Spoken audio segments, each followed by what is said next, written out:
Good to have you with us tonight, folks. Thanks for watching. This vile, hateful language behind me was directed at a rape victim. It contains a racial slur, a threat of sexual violence, and 2 threats of death.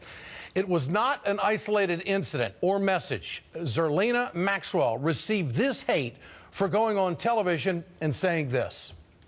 The entire conversation is wrong. I don't want anybody to be telling women anything. I don't want men to be telling me what to wear, how to act, not to drink. And I don't, honestly, want you to tell me that I needed a gun in order to prevent my rape. Okay, so those comments caused death threats and racist attacks, and here's why. Zerlina Maxwell is a writer and a Democratic strategist. She was invited on Fox News to talk about women arming themselves with guns to prevent rape. Maxwell was asked to discuss a recent column she wrote for Ebony magazine about sexual assault. She wrote, telling women they can behave in a certain way to avoid rape creates a false sense of security, and it isn't the most effective way to lower the horrible statistics. Maxwell was not promoting or opposing any gun proposals on Fox News. She was talking about shifting the burden away from the victims. Now, it was surprising when conservative websites like The Blaze ran the story with the headline, Democratic strategists, shocking claim women don't need guns for self-defense, just tell men not to rape women. Now, the coverage opened up the floodgates. There was a barrage of hateful comments to Maxwell on social media, including 4 direct threats on her life. It is very hard to understand why it would come to this. But when you look at the recent history of conservative movement in this country, you see a continual disrespect towards women. There was Senate candidate Todd Akin and his comments about legitimate rape. He was followed by yet another Senate candidate, Richard Murdoch in Indiana, and his comments about rape being something God intended. Well, after Akin and Murdoch were footnotes in political history, conservative Congressman Phil Gingrey, well, he brought it right back up. He told a Georgia newspaper Todd Akin was partly right. It got so bad Republicans had to bring in a consultant to tell lawmakers to stop talking about rape. But it's not just what the party is saying, it's what they do. Last year, women and men protested in Virginia as state lawmakers tried to pass a mandatory vaginal ultrasound bill. As people marched outside the State House, Republican lawmakers, well, they yucked it up inside. Trans V, and just trans V this and trans V that, and they hate women, and we're gonna, in that bill, she killed a bill because we didn't go far enough. She's crazy. You also had Pennsylvania Governor Tom Corbett, who said women shouldn't worry about mandatory ultrasounds because they don't have to look at them. I don't know how you make anybody watch, okay, because you just have to close your eyes. The Republican Party has a problem with women. It has spread like a virus through the party's politicians, through the conservative media, and through the followers who consume these messages. House Speaker John Boehner gave an interview to Roll Call saying that there's no doubt that as a party, we need to do a better job of communicating and engaging with the American people. When your message prompts death threats and racial attacks, the problem goes, I think, a heck of a lot deeper than just communication. The problem is all about policies. Get your cell phones out. I want to know what you think tonight. Tonight's question, will Republicans ever listen to women on women's issues? Text A for yes, text B for no to 67622. You can always go to our blog at ed.msnbc.com. We'll bring you the results later on in the show. I'm joined tonight by Zerlina Maxwell. She's a political analyst and contributor for thegrio.com. Also with us this evening, Katrina Vanden Heuvel, editor and publisher of The Nation magazine. Great to have both of you with us tonight. Zerlina, what has happened since your appearance on television? Well, it started with, a contentious debate, which is all the time. I go on Fox News rather frequently. Not unusual anywhere. Right, and so it's a contentious debate. You disagree, you stake out your positions. But I think that what's different about this is sort of the intersection between guns and rape and the underlying feeling that there's a problem of rape culture in America. I actually don't view, and that's what I was trying to say in this segment, I don't view rape culture as a partisan issue. Rape happens to Republicans. Republicans as well as Democrats. Your point is that women shouldn't have to be armed. Right. I think that women should not have to go out and get a gun. Women should not have to not wear skirts or heels, and they should not have to do anything to prevent rape from happening to them. I think we need to be refocusing like a laser on the perpetrators of the rapes. And I think that the problem is that because we always ask women, well, what did you do to bring about the attack? A lot of women are too afraid to come forward. And that's one of the reasons I went on Hannity and in that forum, because it was the biggest platform. I've been writing about this for years. I'm also a survivor, and I took it on my shoulders. I was speaking for millions of American women that have survived rape, and I wanted to make sure that everyone knows that it's not their fault. Okay. Point being here is that Hannity treated you respectfully in the conversation. It's what happened afterwards and the media coverage and the interpretation. Has law enforcement got involved in this? This is pretty serious stuff. I'm exploring all of the possible options. Unfortunately, you know, there's not a lot that can be done that I'm aware of.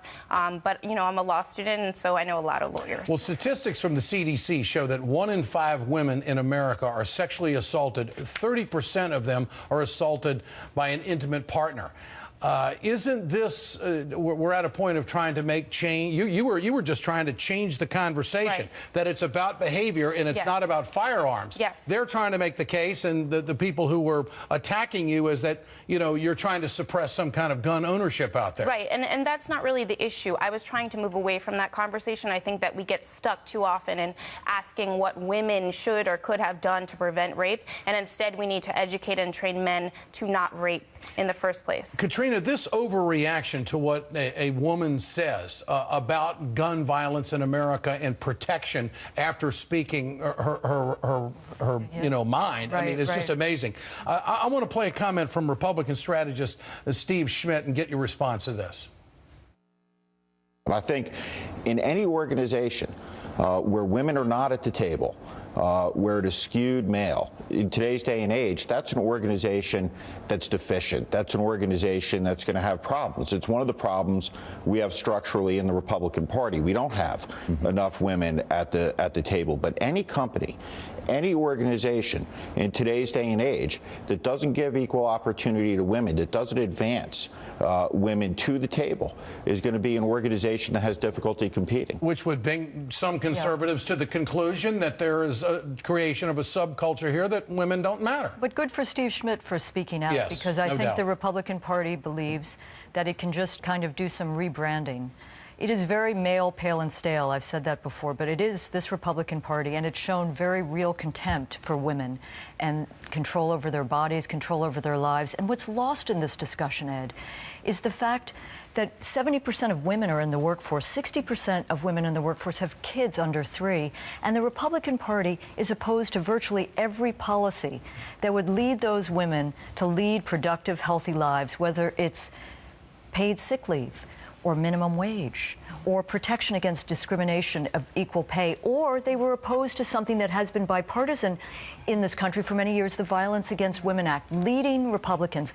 This suggests a party that is out of touch with the changing dynamics of a country where women, we need more reform, more progress to have women really at the table. We need to change the table. You think these out-of-touch policies that the Republicans have lead to such over-the-top behavior in situations like this? Listen, we came out of an election, which, by the way, the Republicans don't seem to think it matters, where we heard, and you saw some of them, people like a man running for senator in Missouri talking about rape as there's a distinction between legitimate and illegitimate. This culture, this political culture, fosters attacks like we've seen against Zerlina, and it's hateful and repulsive, and I wouldn't let Fox off the hook. Hannity may have been polite in the interview, but Fox is a mirror of the problems the Republican Party is facing, and you see it in the public trust, the ratings, the audience that they're losing. But when a woman speaks up and says it's about behavior and you can teach men not to rape, you become attacked. Right. Well, which I think parallels a lot of the policies that they have. They attack women in their policies. They don't have a good policy to respond. They don't have a message, so they attack. Well, one of the underlying things here too is that it illustrates, what I was talking about, right? So I'm speaking for millions of survivors out there, and I'm saying that there is a problem of rape culture and attacks on women, and then I'm attacked. And I think it illustrates that we do have a problem. We need to talk to young men about respect, bodily autonomy. We need to talk to them about bystander intervention. There are organizations that are already doing this that I cited in the interview, Men Can Stop Rape and Men Stopping Violence. They are already doing this work. I didn't make this up. I'm not the only one saying it. I just was in the biggest forum making that point. And so much of the root of it is the basic right of women to control their own bodies and their access to health care. And we need an empathetic and engaged government, not one in our bedrooms, and not all this transvaginal ultrasound, which governors in states where they say, get the government off your back.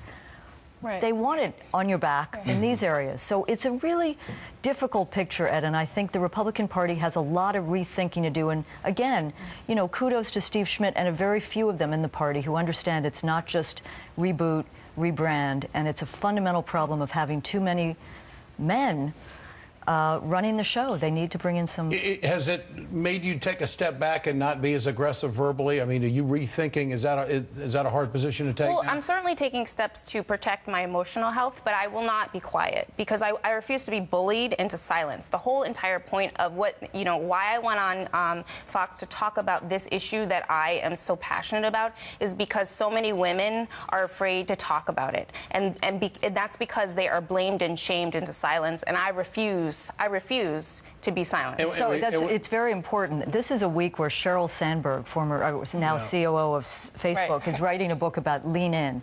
Got a lot of issues with the book. But for women to be able to speak their mind and speak with security and confidence about their safety and what's on their mind is critical to this country. It's been one of the great promises of this country. And to see Republicans to see the right wing, to be honest, the right wing media and the blogosphere try to suppress someone like Zerlina's rights to speak is a microcosm of a larger problem in this political culture. They've become a vehicle. I mean, these websites become they're vessels. Do they have anybody monitoring that stuff, that they understand the decency of it all? But the deeper problem is, where's that hate coming from? It does. I mean, it's in people's lives, but I would argue there's also a level of economic security that's fomented by the way, the NRA plays on fear. They say they want to take your guns away. No, they don't. Well, they want you armed. That's how you're supposed to stop rape, if you arm. And I don't know, there was talk about statistics out there. If women are armed, are they less apt to get raped? No, it's a completely ridiculous solution because it doesn't actually prevent rape. I mean, the most rapes happen when you're with someone that you trust and that you know, that you're dating, you're married to. And I've gotten a lot of conservatives that say, I don't agree with you on anything, but you're right about this. And that's why I'm so passionate and I want to keep raising my voice for all of those women. Zerlina Maxwell, Katrina Vanden Heuvel, always great to have you with us tonight. Thanks so much.